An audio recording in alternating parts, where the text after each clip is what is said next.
Yes, I am Nathan Levy. My wife's business is actually stpete.locallygrown.net, because if you went to the other one, you wouldn't get there. And anyway, so if you want to know about the business or anything like that, you can talk to me afterwards, or about my classes, you can speak to me afterwards, or get my contact information and just give me a call. In the meantime, we're here. There were three things in the blurb about what I was going to be speaking about tonight. And the first one was why gardening success starts with the soil. Now, I don't know how many gardeners are here already, but if you've ever gardened in really crummy soil and then switched to really good soil, you know that it makes a difference. If you don't know, you're going to learn really fast. But basically, we're not going to talk about hydroponics tonight because that's totally different. There's no soil involved. We're not even going to talk about things that you can buy in the store that are mixes of vermiculite and all these other things. That's not soil either. What soil is dirt. And dirt is what nature makes. And the reason you really want that is because nature and plants and soil and everything else that goes with it have been doing their things for eons now. It's a system that works for them, the plants. And the plants have a relationship with the animals, such as ourselves, who are organic. And this system's been going on ever since we've been around.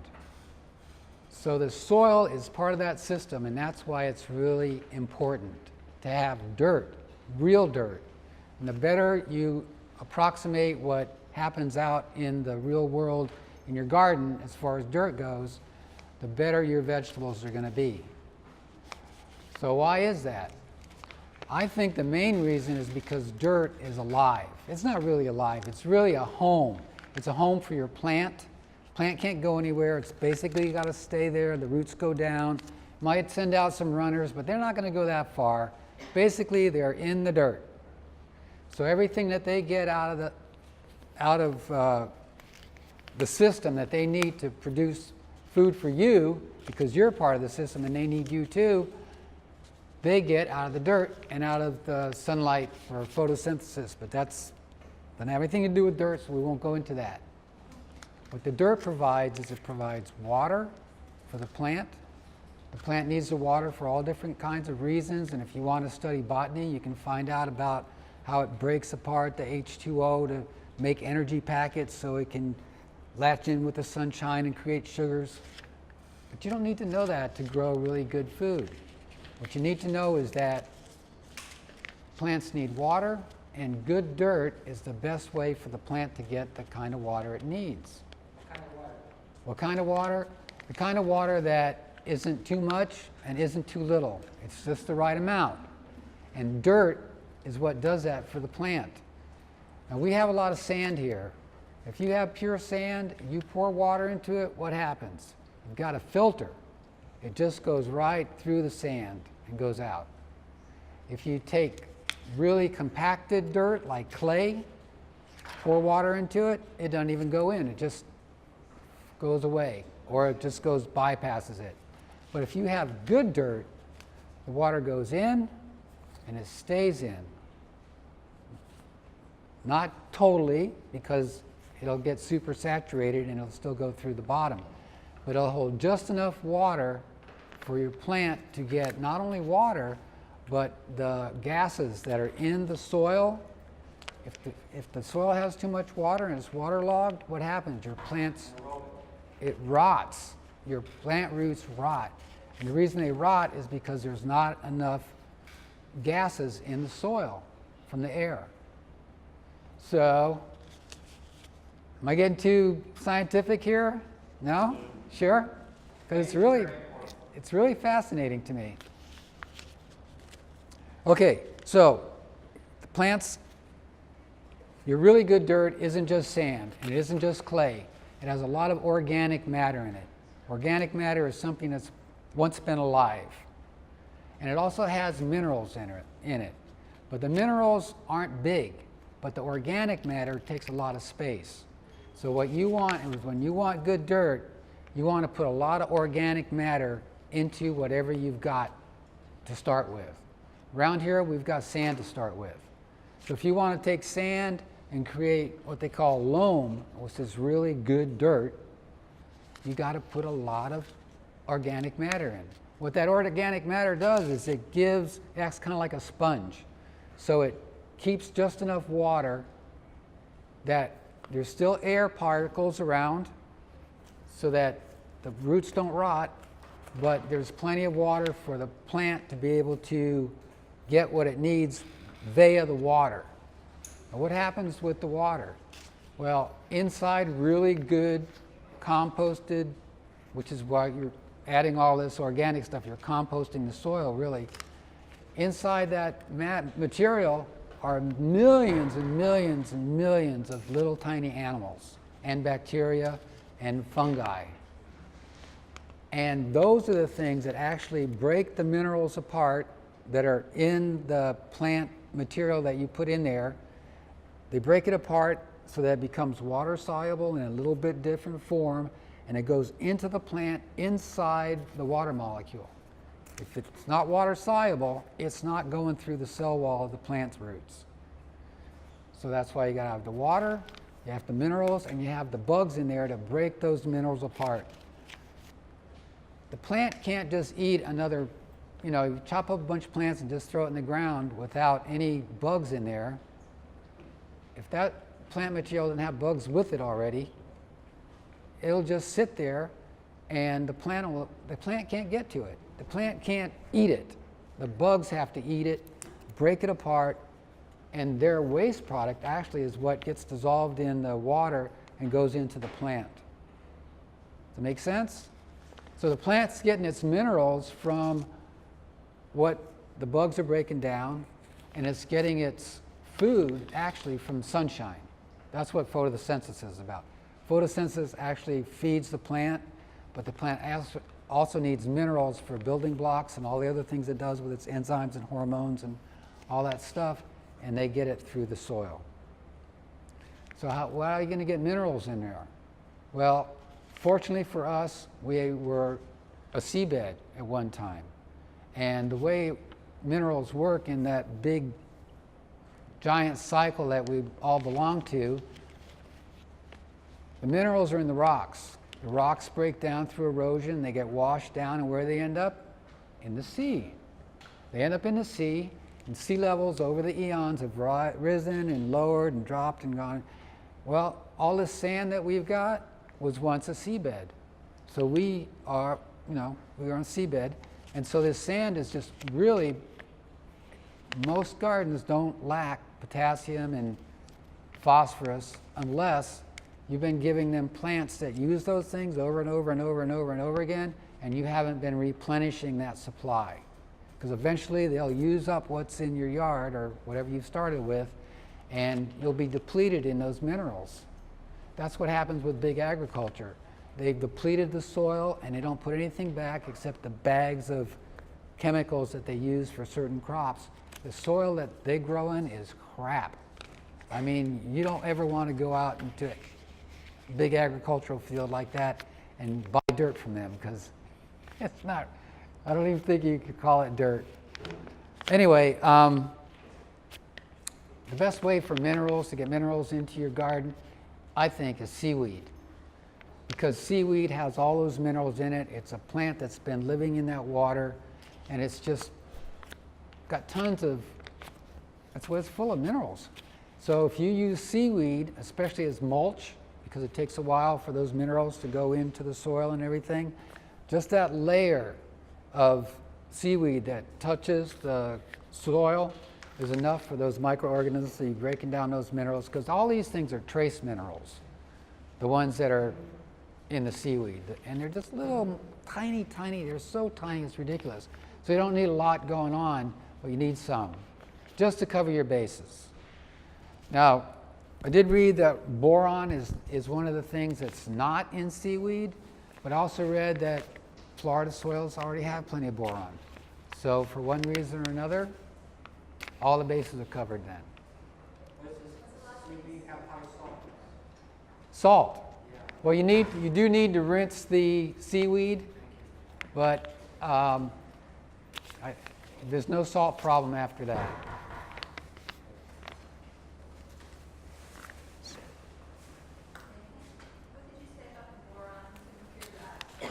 Well, what I read was that boron is not in the seaweed, but you don't really need it because it's already here. In Florida, soils have boron naturally already for some reason. So now, I guess if you did some soil testing and you found out you were boron deficient because your plants looked a certain way and it showed up that way, and somebody told you to have it, and they said, oh, for some reason you have boron deficiency, I think you can get boron from boric acid or boraxo soap. There's not, you'd have to look it up. I mean, there's an easy way to get it, but I think it might be a little not natural, but I'm not sure. But if you really have to have it, it's an essential mineral. So they've got to get it one way or another. I'm not sure about the boric acid. I just threw that out there, but. Probably get boron in bone meal. It's a constituent of our bones. There you go. Okay. I don't, boric acid I may put in my eyes sometimes. It's in eye wash. It can't be that bad, right? That's why I said that, but who knows? It's up to you. It also kills bugs. It can kill bugs. You rub in your carpet, you sprinkle that down with a cup and a half of salt, a box of borax, a cup and a half of salt. You leave it down in your carpet for 24 hours and kill fleas. There you go. There you go. And roaches. And those Okay. are non-harmful animals. So that's about it for the soil. I mean, the soil here, if you really want to start a garden and get going, I guarantee you could grow more food than you could eat without ever doing anything to your dirt. Sounds like it's crazy, but I mean, for one thing, you grow a lot of sweet potatoes. You can grow a lot of plants that are they just love it out there in that sand. Now, I'm not going to go through the list. And before I finish, I do want to tell you, for the comprehensive list of all the fall vegetables, there's none. But there are several lists. One of them is on Gaia's Guardians website. It's a really good list. It's by month or by season. And several books have them. I mean, all the ones that are the books that most of the gardeners have, they've all got lists and lists. One thing you don't want to do is go out to Home Depot, and just because they've got something on the shelf, on the rack, and it says on it, on your thing, you can do that. Plants don't read that stuff, They really don't, which kind of gets me into with our second thing here about which plants grow best in fall and winter gardens. So, what? Anybody said something? It depends. Oh, it depends a lot. Yeah, I mean, I could talk all night on all those dependencies. One thing is, what's your garden like?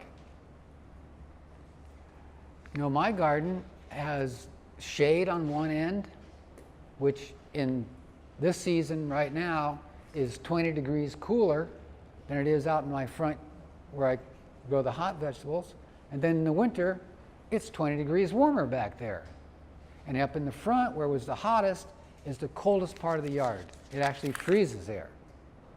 So, I got to think about, what's the best plant for my yard? Well, it depends on which part of the yard I'm in. So you've got to know what conditions you're actually dealing with before you look at the seed packet and go, oh yeah, I can grow that here. They're selling it here, so I could grow it here. Because you'll just be wasting your money in a lot of these things, believe me.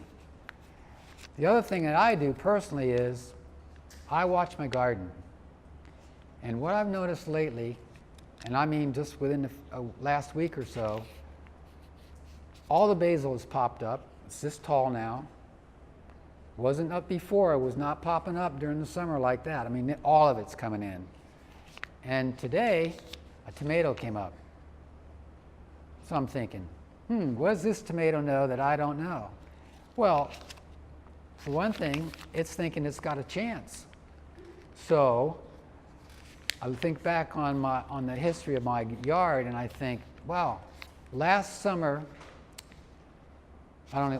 last winter was a really mild winter. Are we going to have a really mild winter this winter? We're going to have a winter this winter. We don't know anything about the weather that's coming up. We really don't. It's a total crapshoot. But the plant has been around for a long time.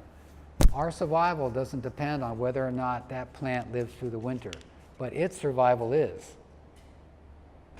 So I'm thinking that plant knows more about what's going on than I do, because it's been at it longer, and it's got more, whatever it does, it's doing its thing. It's up, and so I'm thinking, could I get, why plant a tomato right now? Well, for one reason, last year, there was a tomato that grew in a cold spot in my yard, but it just happened to be in between two large raised beds in a narrow space. And those raised beds acted as a heat sink, and that tomato plant grew all through the winter. And I don't mean went dormant. It grew through the winter, and when it was going to be really cold, I did cover it, just the top, not the ends, but just the top. Took it off the next day. It only got cold a couple nights, right? So what happened? In the spring, when those packets of tomato seeds said to start planting, I was picking tomatoes. I'm not kidding. Picking tomatoes. So the plant knew. I would have never guessed. So I've been looking at these plants for a while now, and they've been working out pretty well. So you might either be transplanting those plants into where you want them, or you might be looking at a plant like that and saying, basil, what usually comes up with basil in the spring? And start planting those plants. Well, let's face it, if you've got seeds, you most likely have way more seeds than you need. You get a packet of seeds for $1.19 in the store. It's got so much lettuce in, you could eat that lettuce. I mean, just plant a few seeds and eat those lettuce and plant a few more and just stagger. You'll never eat that whole lettuce. All that lettuce from that one bag will get you way past the season. You won't use it all. They're all like that, I think. I mean, the squash plants, how many squashes can you eat? You can't have 15, 20 squash plants and eat all those squashes. You can't do it. So why am I saying this? Because as soon as a plant pops up and you think, this family is ready to go, plant a couple seeds. If they keep going, plant some more seeds. If they don't keep going, plant some more seeds anyway. Because, it's a good starting point. And if you waste 25% of your seeds, who cares? You're still going to have too many. Do you believe me about having too many seeds? They last a long time, but every year the plants are giving you more. So it's like, who needs them all? You take them to the seed exchanges and get rid of them, but still, you've always got too many seeds, I think. Everybody have too many seeds, really? There you go. So spread them out so you get a jump start. Don't wait for the date on the calendar. The plants can't read those calendars, they just don't. Okay, so the best plants to grow in the fall and winter are the ones that like cold. So which ones are those? The ones that stay underground for the roots, the big root plants like carrots and beets and parsnips and stuff like that. They're underground. They don't care. What happens? The ground temperature goes, well, it's been summertime, so it was hot. It's been going down and down and down. It just goes nice and slow, and it gets to a certain point, the days change, the sun starts coming up from the south, and it starts going up and up and up and up. The soil temperature never goes like this, like the air temperature does. It's another reason why you want good soil, because good soil tells the plant when to get going. So anyway, back to the root vegetables. root vegetables are winter crops because the ground here doesn't freeze. So they're not worried about freezing, they're going to keep growing. And the other thing to grow in the winter are leaf crops. The leaf crops, they have such thin leaves that they'll burn in the sunshine. You try to grow lettuce, you might get it to germinate in the summertime, but what's it do? It goes immediately to seed. It says, I'm out of here because I'm not going to make it. I'm going to seed and I'm dying right away. So those are the things you want. You know, now you got a situation. You've got two different types of plants that like two different types of major minerals. One of them likes, or elements rather. One of them really likes nitrogen, and one of them really likes potassium.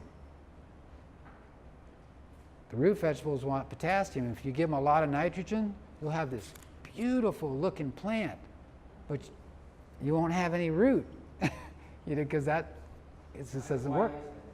Pardon? Why is that? Because roots are grown with potassium, and leaves are grown with nitrogen. And nitrogen always trumps potassium or phosphorus. So if you give any plant a lot of nitrogen, you're going to get a beautiful leafy plant. And if you want sweet potatoes or beans, you'll have this beautiful plant and you won't have any fruit, or you have really small potatoes. So that's why. So you just want to remember. So what are you going to do? Test your soil? Go around and test each spot? I don't think that's a good thing to do. I really don't. For one thing, if you get in the habit of testing your soil, then you got to do it all the time. And say you find out your soil isn't the way you want it. What are you going to do? You're going to go buy a bag of something and put some lime down. How much do you put down? Well, it said in the bag to put this and that and the other. Well, you know, it's a very generic thing. It's like, then what are you going to do next year? Test it again? Try to get it to go the other way? The beauty of good soil is when you have really good compost in your soil, those little bugs, they like a buffered soil. So they basically are going to create a slightly acid soil, which is what nature does. It creates slightly acid soils quite a bit, and that's why the vegetables like them, because they've got this situation going. So if you've got leafy vegetables, instead of doing a soil test, you just know you want a little extra nitrogen for them. So how do you get a little extra nitrogen for them?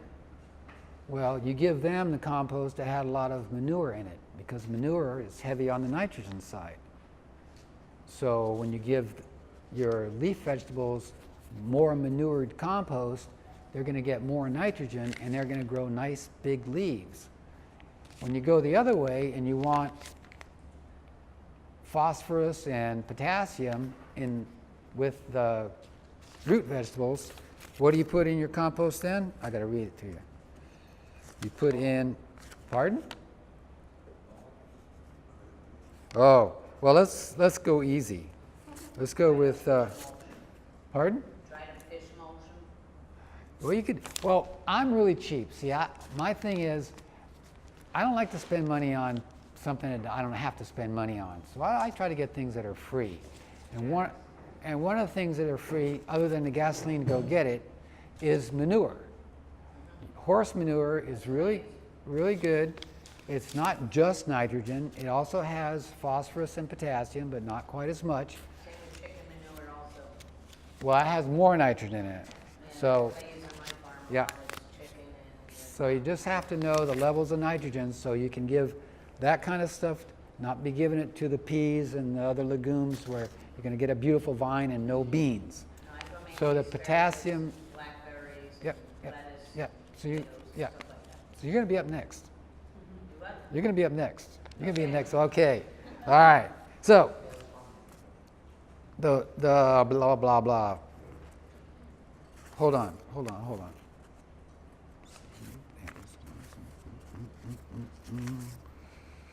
Here it is. All right. Potassium for root vegetables, seaweed. Seaweed is 1 nitrogen, 0 phosphorus, 4 to 10 potassium.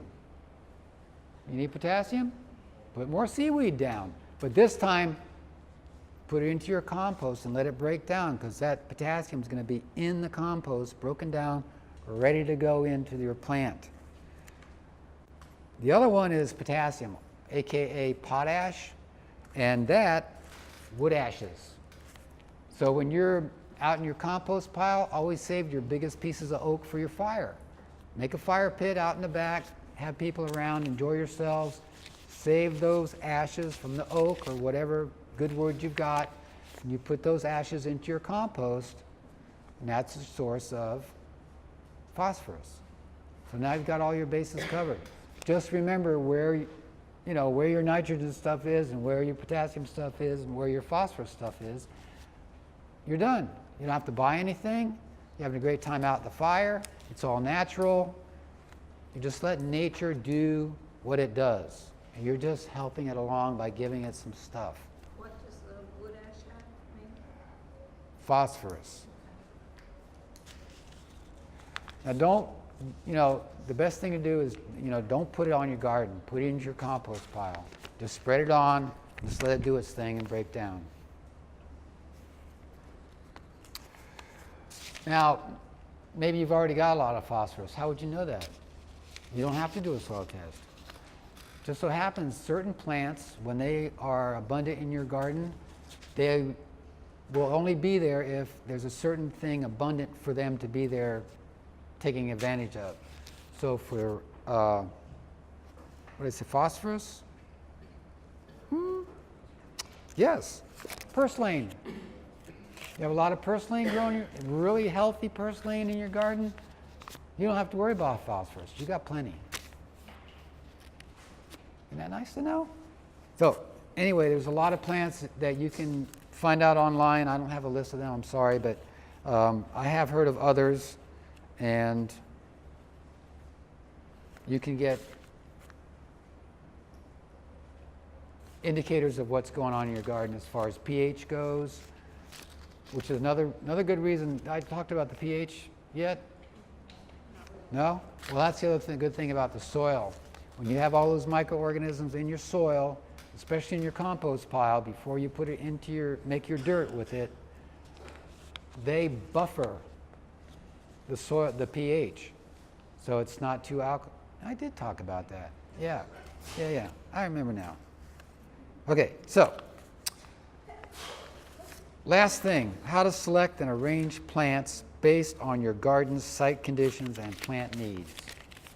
So I think we sort of hit on that a little bit about how my yard had shade in the back that was warmer in the winter and cooler in the summer, and vice versa out front. It froze out there and blah, blah, blah. You've got to know your yard.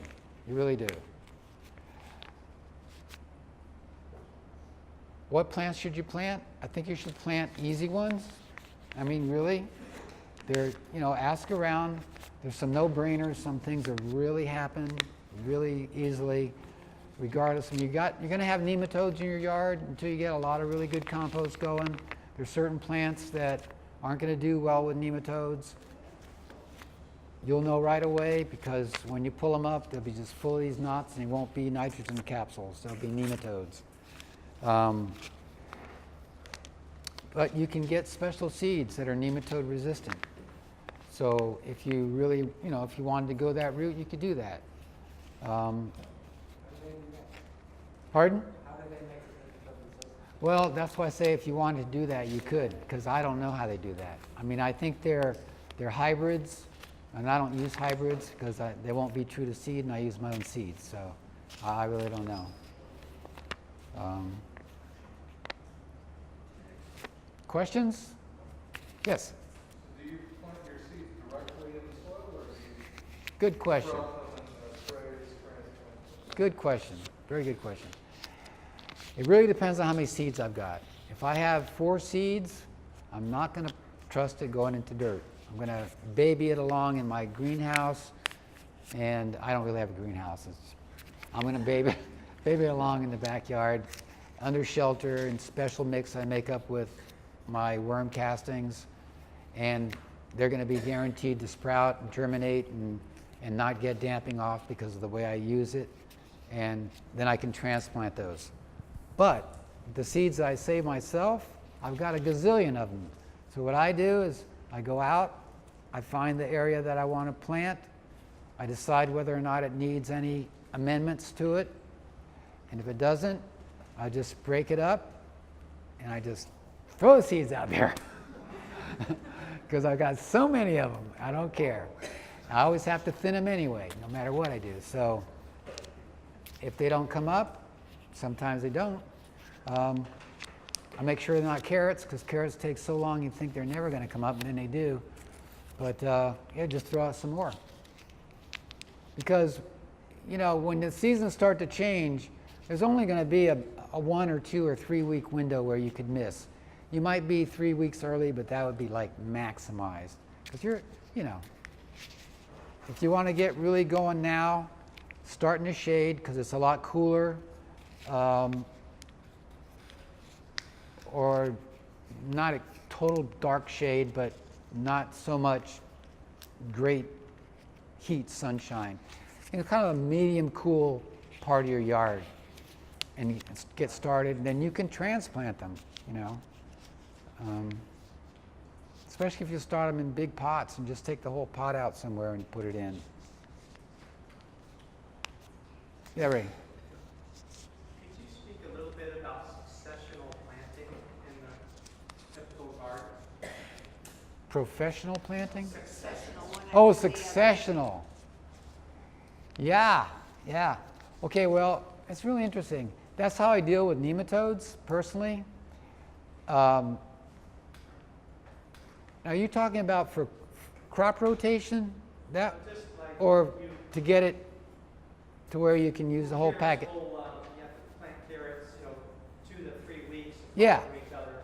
Yeah, Because if one's full of carrot, you tear it out, that's it. yeah. But so you always have something in rotation going on Okay, in your garden.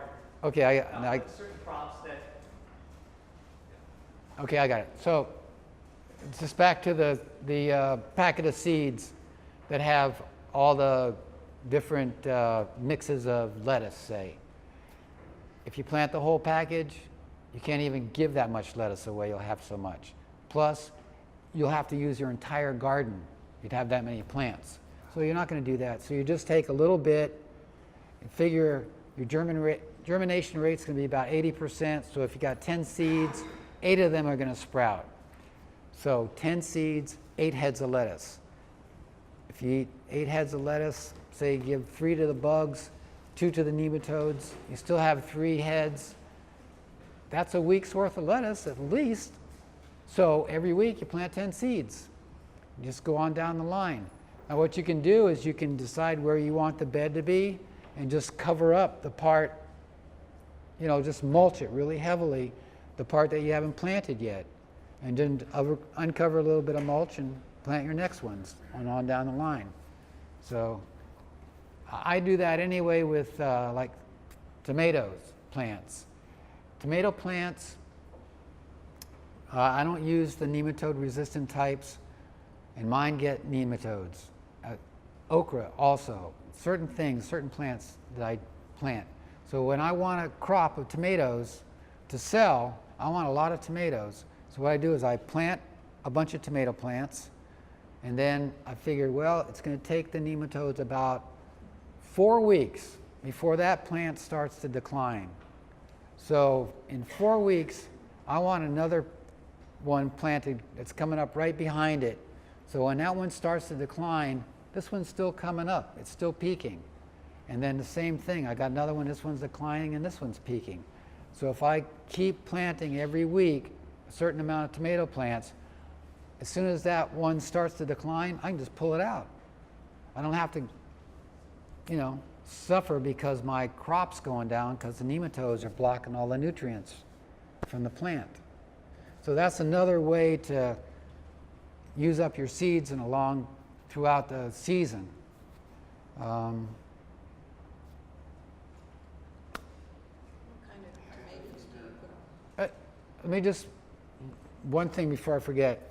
I'm sure you all heard about what I thought Ray was talking about was succession planting, where you change families of plants so that the same family doesn't grow in the same spot year after year after year, and let the bugs learned how to break through defenses over the years, and because the bugs will mutate, and after a while, if you plant lettuce in the same spot all over every time, the bugs mutate to the point where they can start getting through the defenses of the plants, and then you've got big problems with your plants. So that's what succession planting is really about, one of the terms. But instead of keeping track of all that stuff, like I had that kind of thing planted here, and I had this, I go crazy with the record keeping. So all I do is I look at what was planted in that bed before. And if it was a light feeder, then I'm going to add compost to the soil, and I'm going to put a heavy feeder in it. If it was a medium feeder, I'm going to put a light feeder in there and let it just use up what's left of the soil, like legumes, and then I'll go switch it back and work my way down again. Because every time you do that, you change families automatically. You don't have to keep track of what kind of plant you grew there. It's only about how heavy a feeder it was. And you're going to know that just by what was there. You'll know. Yeah. Do you use cover crops in between? Sow crops. Cover crops? Cover crops. I don't really have time for cover crops because I grow commercially, so my cover crops are weeds. They really are.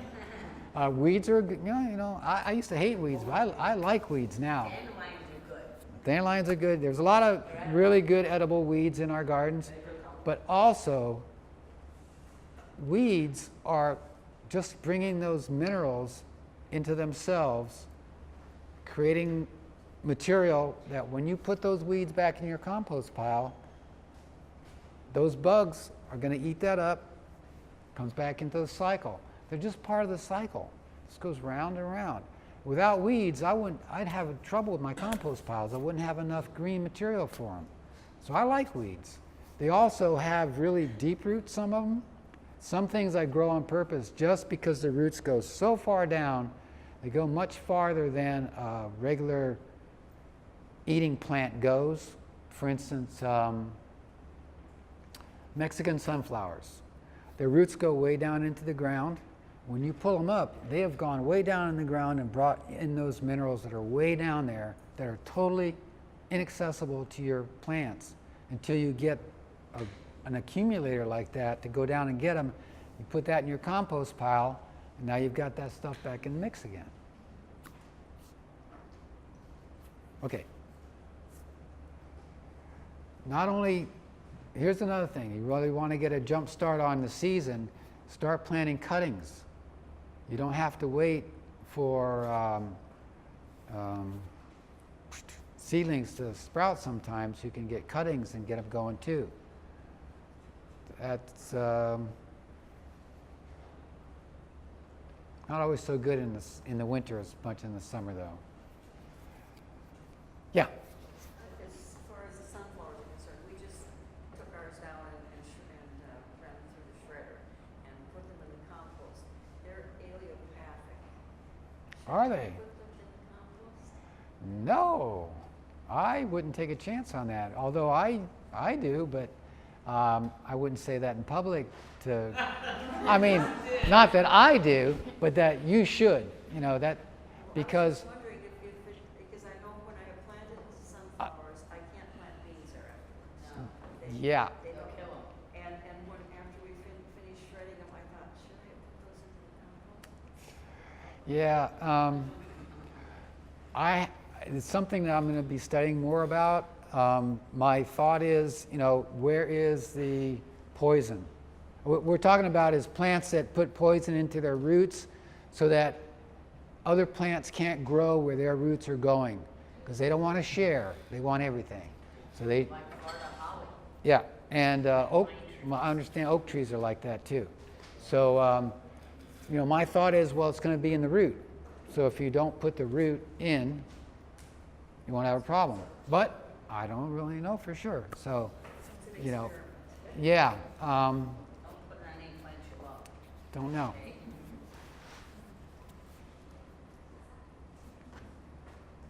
Yeah, Bill.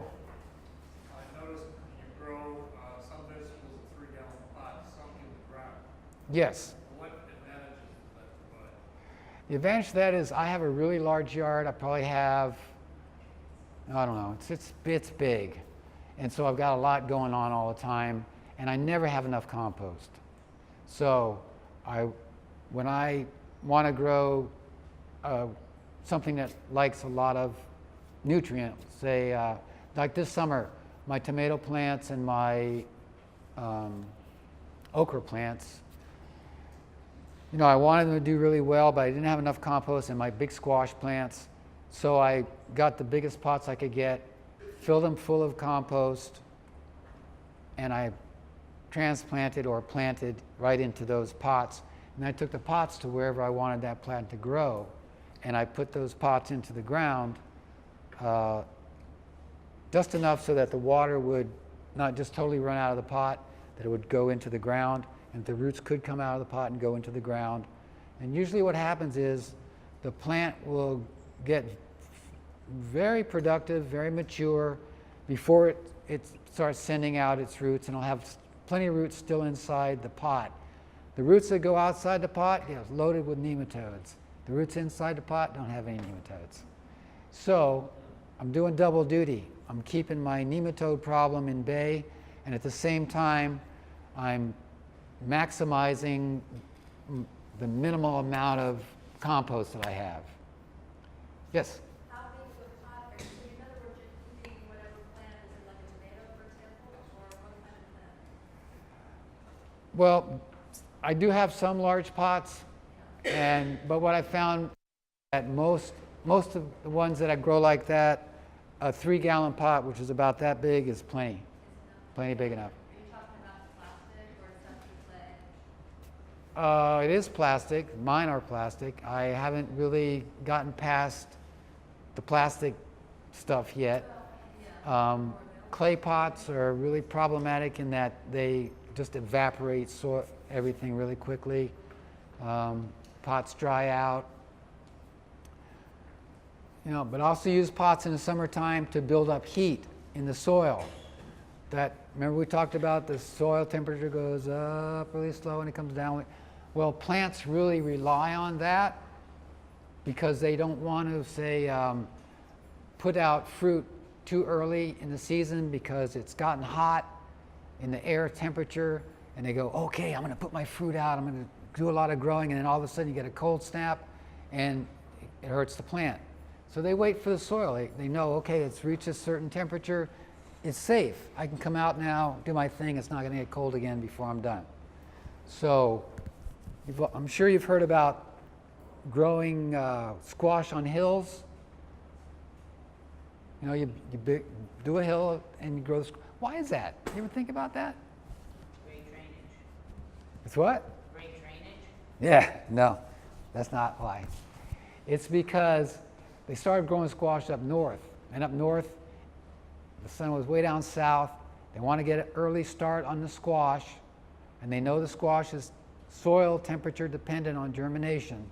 So they take the angle of the earth and they increase it so that the sun, instead of just coming on a shallow slant, they put on a hill, comes more direct. The plant, it heats up the soil, and the plant thinks it's May instead of February or whatever, and it sprouts and it grows. And you can do that with pots. If you want an early start in the summertime, you take those nice black pots, you just put a little bit of dirt, you know, little hole, and put them in so the water stays in, but you leave that black exposed to the sun, and it just heats up, and that plant thinks it's like 3 months into summer already. So you can trick them, but you still got to give them what they want, or think, you know, they. You're watering yourself though, because they'll dry out sooner. Yeah, you got to watch your water. Yeah, yep, it's true.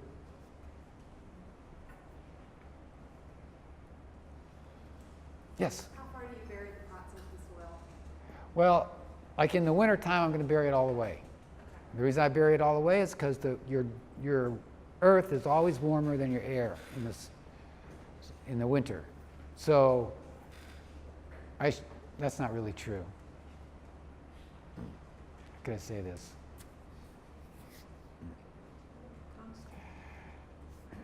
It doesn't freeze here. You know, the earth doesn't freeze here. And so when the air freezes, it just protects the plant if the whole thing's in the ground as opposed to exposed out in the open in a freeze zone. September, would you recommend only putting it in a little bit to protect the water drainage, and then as the season goes on? No, not now, because now you want to go into your cooler vegetables. So you want to be growing starting stuff in the shade right now, letting well, maybe you don't have summer vegetables going at all, and you were just going to start. It's a little too late to start summer vegetables. I mean, unless you've got a protected area, you know how to move them around and everything. It's better just to get going on your fall stuff by growing things in your cooler parts of your yard right now and then moving them out into the colder parts. And certain things like cold in the winter, you know, like kale, supposedly tastes better when it freezes or gets a heavy frost. And I've noticed a lot of plants in my yard get frost and they're fine. Even lettuce got frosted last year a little bit and it was okay. So you got to know which ones those are, put those in your coldest part of your yard, and then you can use the warmer part of your yard to grow things like basil, which normally doesn't grow in the winter, but if you grow it in a dappled sunlight under the canopy, shady part of your backyard somewhere, we grow basil all year long. So you just have to know what the plant wants. Does that answer your question? Yeah. Really? You got that look? Like, I'll talk to you later. no? Okay. So when you have compost in the container and you're growing, I've been doing I tricked a whole bunch of plants. Normally summer growing plants up in Kentucky. I have a 17.5 acre farm. And what I did is I put light colored quilts over all my greens, and they can live through a hard snow. With snow this tall on top of it. I swoof off the snow and I pick up the blanket and all of my stuff is bright green. And I'm talking about like 10 degrees outside, 10 degrees outside, and all winter long I grow greens. But you have to do it up underneath like a quilt with Yeah. insulation. Yeah. I mean, I'm sure you could grow tomato crops here if you had a really nice hoop house, and you know, it gets hot in the winter here, but you know that's another whole thing. So beyond the scope of this talk. I was Yes. just wondering about, when you put like compost and stuff and it's in a container, and then you have earthworms, especially the earthworms. You don't have any root stock from which you grow earthworms. I try to keep the earthworms out of the containers because, you know, as far as my understanding of the literature, earthworms, they say, oh, you want earthworms in your garden. You want well, why do they say that? They always talk about aeration. Well, we don't need aeration in our gardens. We live in Florida, and this water just goes right through everything. You want it to stick around. You don't want it to, you know, up north they've got clay. That's why they like aeration. The clay just keeps the water, so the earthworms go through it and give the water somewhere to go so it doesn't sog out the roots. But no, and I don't really, I take them out and throw them back into my compost area where I feed them big pieces of wood and they eat that and break it down, or leaves and stuff. You don't really need them in there. You have compost, they get in there. Yeah, they're going to come up anyway, you know, but I don't search for them. I just throw out the big ones. Doing your compost pile is good. It's having nutrients. They add nutrients to the soil. Yeah, well, they're, you know, it's funny is what the earthworms do is they're digesting the stuff just like the horses do, just like we do. The only difference is they're chopping it up into small, you know, much finer pieces. And they also have an acid in their stomachs that nobody else has that breaks down cellulose. And that's the really, I think, the coolest part of earthworms is they can actually eat all of the wood. And, you know, most other animals, they don't have that kind of way to break down cellulose. So, but if you have good compost, you don't really need their nutrients.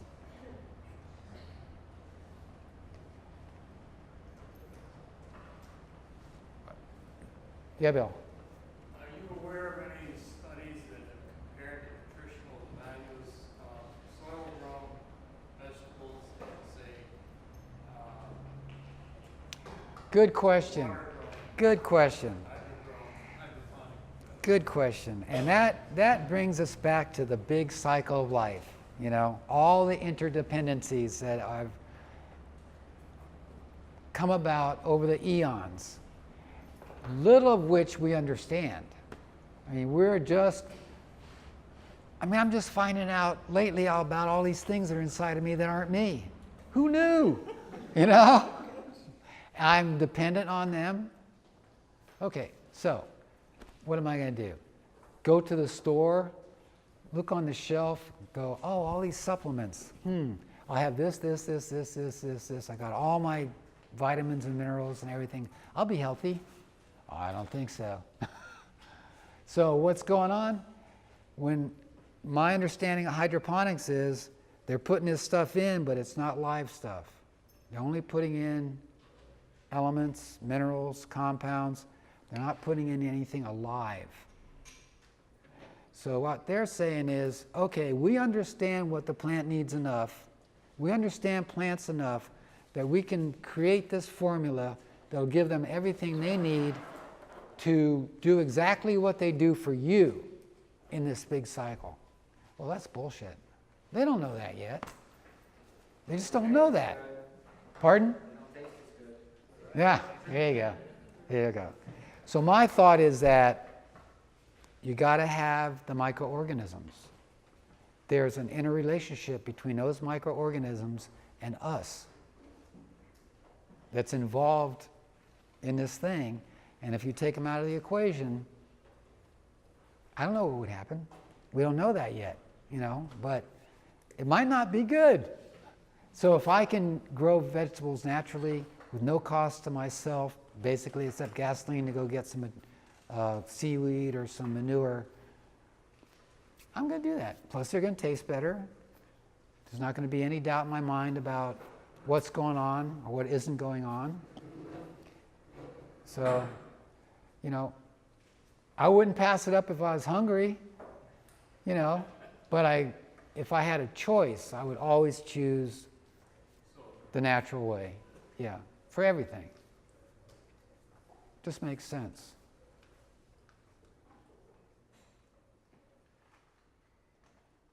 Okay. Well, I really want to thank you. I hope I didn't ramble too much. I know I do.